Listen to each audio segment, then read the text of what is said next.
वहां आप डी चौक में अकेला छोड़ के भाग जाते हैं।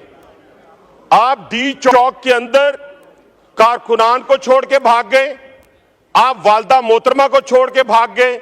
मैंने ऐसे बेटे, ऐसे बच्चे आज तक नहीं देखे।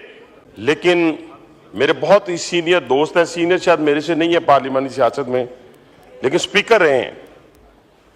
2 दिन पहले जो इन्होंने यहां पे स्पीच की है और इसमें पख्तून कार्ड खेलने की कोशिश की है, मैं बार बार इनको कह रहा हूं कि ये जुबान की बुनियाद के ऊपर, सुबाइयत की बुनियाद के ऊपर ये सारे कार्ड इस पाकिस्तान में पहले दुश्मन खेल चुका है। किसी ने फिरका वारियत की बुनियाद के ऊपर, किसी ने जुबान की बुनियाद के ऊपर और किसी ने सूबों की बुनियाद के ऊपर।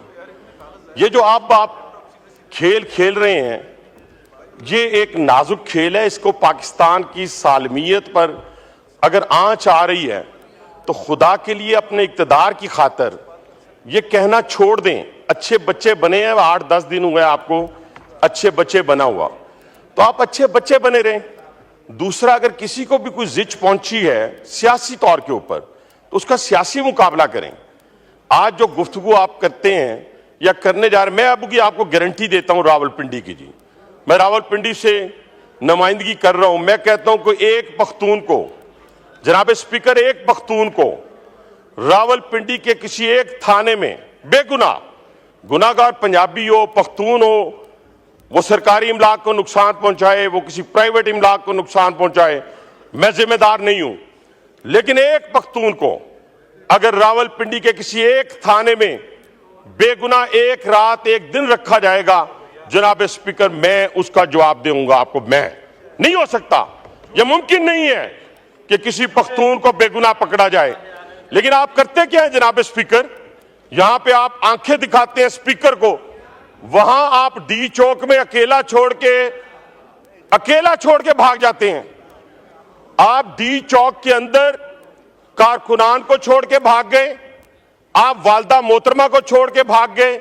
मैंने ऐसे बेटे, ऐसे बच्चे आज तक नहीं देखे जो अपनी वालदा मोहतरमा को छोड़ के भाग जाएं। मैंने आज तक ना पख्तूनों में देखे, ना पंजाबियों में देखे, ना सिंधियों में देखे, ना बलोचों में देखे, ना कश्मीरियों में देखे, और माशाल्लाह ऐसे बच्चे भी नहीं देखे जो वालदा मोहतरमा से 20-20 साल बड़े हों, ऐसे भी मैंने नहीं देखे। लेकिन चले, कोई बात नहीं, आपने छोड़ दिया, आपका अंदरूनी मामला है। लेकिन वो जो गुस्सा है वो हम पे क्यों निकालते हैं आप असेंबली को कहते हैं जी कोई फायदा नहीं है, तो रिजाइन करें, सुबह आज रात को रिजाइन करें, जाएं, जाके लोगों के पास जाएं। मैंने तो कुछ कहा ही नहीं आपको, रिजाइन करके जाएं और इस असेंबली को छोड़ दें, तो हम मानते हैं कि जी फायदा कोई नहीं है। लेकिन यहां पे खड़े होकर और आपकी जो बाहर बैठी हुई फैक्ट्री हैं जिस तरीके से इस पाकिस्तान की सालमियत से खेल रहे हैं, आपके बारे में तो कोई शक ही नहीं रहा। बीएलए भी वही नुकसान पहुंचा रही है पाकिस्तान को, ख्वारिज भी वही नुकसान पहुंचा रहे हैं पाकिस्तान को, और पीटीआई भी वही नुकसान पहुंचा रही है पाकिस्तान को। उसकी बुनियादी वजह जनाब स्पीकर, उसकी बुनियादी वजह क्या है मैं बताता हूं। इन बच्चों को तो पता ही कुछ नहीं है खेल कहां से खेला जा रहा है, इनको नहीं मालूम। ये तो कठपुतली हैं, इनको क्या मालूम कि बानी पीटीआई जो है, इनको क्या मालूम जनाब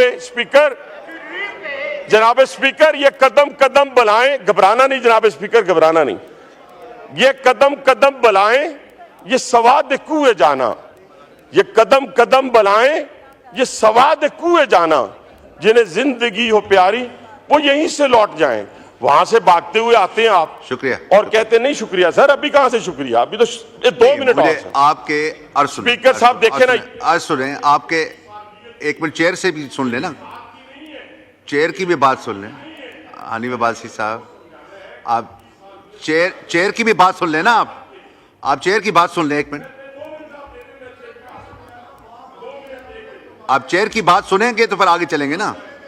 मेरी गुजारिश ये है, मैंने मौलाना फजल रहमान साहब को टाइम देना है, आपके चीफ विप ने कहा है 2 मिनट के लिए आप पहले हनीफ अब्बासी साहब को टाइम दें, इसलिए मैंने वो एहतराम करते हुए वो किया है। तो आप वाइंड अप करें, मौलाना साहब ने बोलना है। वाइंड अप करो जी, वाइंड अप करें।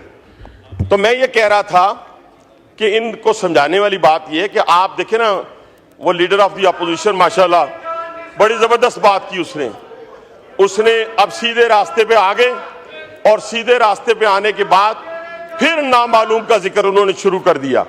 और मैंने उन्हें कहा, मेरे दोस्तों, मेरे भाइयों, आपकी सारी बुनियादें जो हैं इस मुल्क को खोखला करने की बुनियादें मेरे दादाबू ने नहीं रखी है, अल्हम्दुलिल्लाह, ये इनके दादाबू ने रखी हैं सारी की सारी बुनियादें।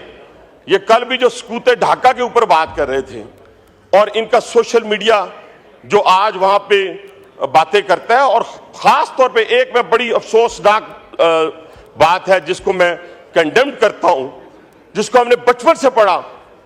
हमने शहीद राशिद मिनाज को पढ़ा कि वो कैसे शहीद हुए। आज पूरी पीटीआई उनकी शहादत के ऊपर सवालिया निशान लगा रही। हमारी आने वाली नस्लों को, हमारे बच्चों को झूठ पर मबनी इनकी जितनी लिस्ट आई है मिसिंग पर्सन की, जनाब स्पीकर, आए इनसे कहें यहाँ पे एक एक का नाम लें। कोई अडियाला जेल में है, कोई अटक में है, कोई जेलम में है, और बाकी सारे रिलीज हो गए। झूठ की बुनियाद पर कब तक आप सियासत करेंगे? झूठ की बुनियाद पर अपने इक्तदार के लिए इस पाकिस्तान को कब तक आप दांव पे लगाएंगे? ना करें। ये पाकिस्तान होगा तो सारे लोग होंगे। अभी तो एक खुरा जा रहा है जनाब स्पीकर, अभी तो अब्बू जी जो पकड़े हुए हैं उनका खुरा सीधा बानी पीठे की तरफ जा रहा है इबादत के साथ, और बड़ा ही संगीन किस्म के इल्जामात जो हैं वो जो लग चुके हैं, एविडेंस आ चुका है। अभी तो वो किसे कहते हैं ना, पार्टी शुरू हुई है और इंशाअल्लाह ताला ये मंतकी अंजाम तक पहुंच रहे हैं। अगर जनाब स्पीकर ये मंतकी अंजाम तक ना पहुंचा तो फिर वो जत्थों की हुकूमत जो आज शाम में है, जो आज इराक में है, जो आज लीबिया में है, जो आज अफगानिस्तान में है, वो इंशाल्लाह इस पाकिस्तान में हम नहीं होने देंगे। और ये भी ये तसव्वुर कर लें, रोज ये कहते हैं जी बांग्लादेश बनाने जा रहे हैं, शाम बनाने जा रहे हैं। और भाईजान, आप 10,000 बंदों के साथ अपने इनकलाब को बर्पा नहीं कर सके तो आपने बांग्लादेश और शाम, और ये बांग्लादेश की ना फौज है, ना शाम की फौज है, ना लीबिया की फौज है।